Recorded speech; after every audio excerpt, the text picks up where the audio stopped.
Okay, hey guys, Brian here. I just wanted to do a quick update video, and so I kind of wanted to just kind of show kind of where my stack has kind of shifted since I got into this. If you watch some of my early videos, you probably know you may know a little bit. I had quite a bit of well, I had a lot more like premium silver and stuff. So that's something that I've kind of shifted away from.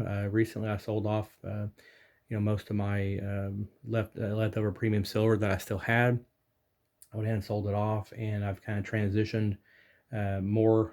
I didn't have for a while. I didn't have any gold at all, and now as you can see here, uh, you know, um, I would say a pretty good portion of my stack is has now shifted into gold, and predominantly pre-33 gold. All of this is pre-33 gold. And then these are 1945 dos pesos, which I just added. I had 6. I just added 2 more yesterday. I found 2 more local dos pesos that I added. And then that's a 1906 Cinco peso on this one. If you can see that one. So I've had that one for a little while and stuff. So that's, you could say that's pre-33 as well, technically. So the only non-pre-33 would be these 1945s, but it's still Mexican gold and stuff. So it's still kind of more of a collector's item, if you will, and stuff. So, and I really like the sovereigns, and I would like to, if I can find some, get some. I don't have any half sovereigns yet, but I'd like to get some half sovereigns eventually as well and stuff. I think these are really beautiful coins. And so those are definitely a favorite of mine that I enjoy stacking and stuff. So now on the silver, so I've been transitioning. I've been talking about focusing more on generic silver and constitutional silver. And what I ended up doing recently, so I did buy yesterday. I did get some. I did find some Mercury Dimes. They didn't have a ton of them. There were some that were really bad shape that I didn't. There was maybe like 3 that were really bad that I didn't get. But I did find 12. At the local shop recently there, which I really prefer the Mercury Dimes over the Roosevelt Dimes. I know some people don't really care, but if I can find Mercury, I prefer to have those. Okay, and so then I got some of this, and a while back I did end up making a whole roll of Mercury Dimes as well. So I do have one roll of those, and so this would be working on my second roll of Mercury Dimes. Okay, so and I've had some of this constitutional silver here for a while, and then here's some generic half ounces and stuff, and 1/10 ounce. The little Indian head one. It's really, if you can see that, but really nice. And then I've now yesterday, so what I ended up doing was I traded in some premium stuff, got some money back, and then I ended up I was trying to look through. I looked to his constitutional stuff. Like I said, the Mercury Dimes was my favorite in that. And so I've been thinking about getting into the Morgans and the peace dollars, and I hadn't really got into these yet. And so I was looking at them, and I just, he was like, well, I'll give you like $2 off if you buy, more than like 6 or whatever it is. And so, per coin.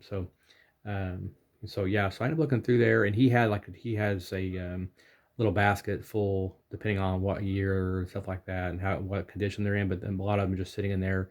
They're not like graded coins, and these aren't. Obviously, there's better quality Morgans, and there's certain qualities of them, but so these aren't by no means like perfect or anything. And I wasn't really going for that because, to me, I'm looking at these as more of like a constitutional silver, more of just which these are about, I think, 0.77 ounces of silver, I think is what he said. So on both of these and stuff. So but yeah, so I mean, they're really really beautiful coins. And again, I wasn't looking for like anything about any kind of purity per se. But I like it in terms of barterability, to where you're still kind of getting somewhat of a fractional silver, if you will. So similar to like constitutional silver, you're still getting something that's kind of could be heavily barterable and recognizable, and hopefully there's not a lot of, I wouldn't assume there's a lot of fakes out there on stuff like this. Or if they were, they're going to be probably really pristine, I would think. So I would think you're more likely, if they're like really pristine, you're probably more likely they're probably going to be more fake. And so, and again, I was going for low price, lowest premiums I can find on stuff that's more borrowable. Because to me, I feel like in our environment, economically, where we're kind of headed with the U.S. dollar and just the economy in general, the it's going to be more apt to want to be you want stuff that you can exchange and you're not afraid to exchange and you're not worried about taking a loss for, in my opinion. So whereas I felt like some of the premium stuff that that I'm might lose my shirt on a lot of times over the years. So the so I'm kind of wanting to shoot for, what, let me get stuff that I know, when it comes down to it, if I need to cash some of this stuff in, I'm not afraid to. I'm not worried about it. I'm not worried about taking a loss and things like that very much, unless silver price takes a huge hit, then everybody would be losing their shirts. But but at the end of the day, as things kind of collapse, silver should go up anyway. Once the dollar has collapsed.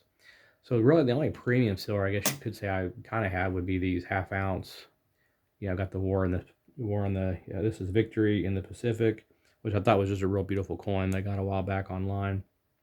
And I got like 8 of those, I think, and then I've got one recently. I got the Battle of the Coral Sea and stuff. So really, so maybe 9 coins out of my stuff that you could say is maybe a little bit of premiums on there, nothing major.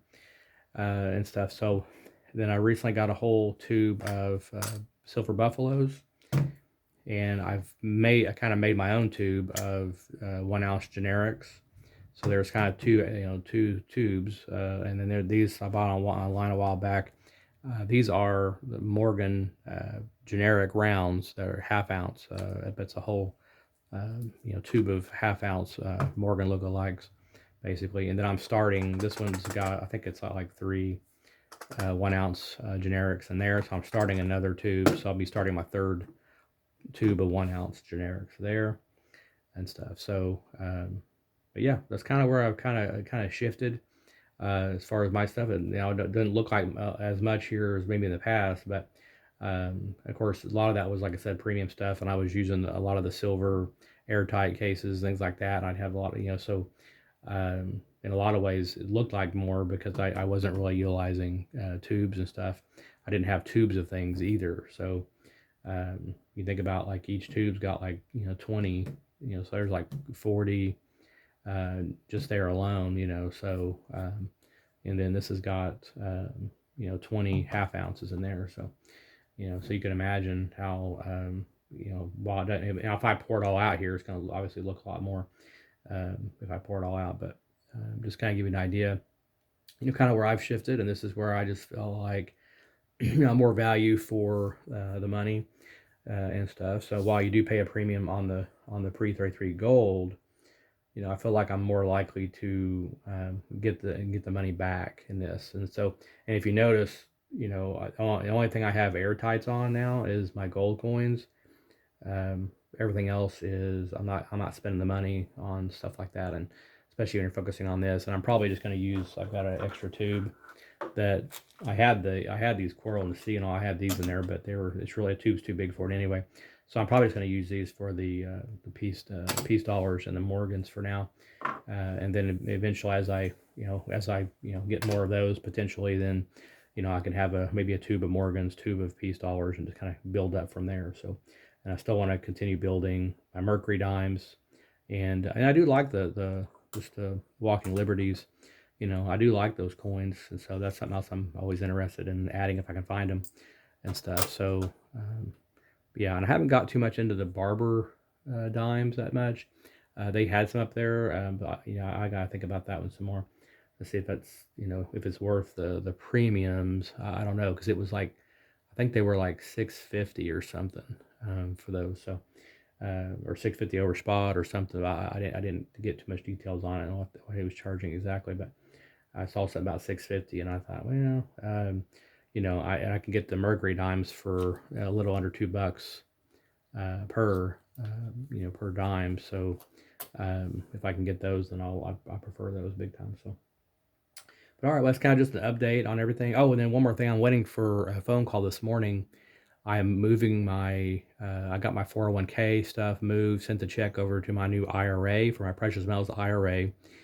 He's supposed to be calling me sometime this morning to go ahead and start picking my precious metals. I'm I'm leaning towards doing probably like 80% gold to 20% silver is kind of what I'm thinking, but I'll see kind of what they recommend as well. And then kind of go through and figure out what coins that I want. Usually now there are IRA approved coins, so they do have to be certain bullion and that's approved. Like gold buffaloes, the gold eagles. Those are the proof coins in those versions as well. Typically are approved, and there's some other stuff, maple leaves and things like that. So for me, I'd probably just probably go more, depending on the prices of all of it, but I'd probably just go the cheapest, go more buffaloes maybe, and maybe some eagles and stuff, and just keep it rather simple. And then they store that in a vault, in like a separate vault, for on my behalf, basically, and stuff. So I'm excited to get out of these markets. My 401k was losing money the way it was sitting there in these terrible markets right now. So I was glad to get that money, out of that and transitioning into precious metals, and hope to get that done today and get all that completed. So I'm excited about that too. So that's kind of just in addition to what I have here. That would just be on the side as well, and I feel better about it, especially as the dollar tanks more and more, and the precious metals would eventually, they won't be able to manipulate the markets at some point. When that happens, then those should shoot up as well. So okay, we'll keep on stacking, guys. Talk to you later.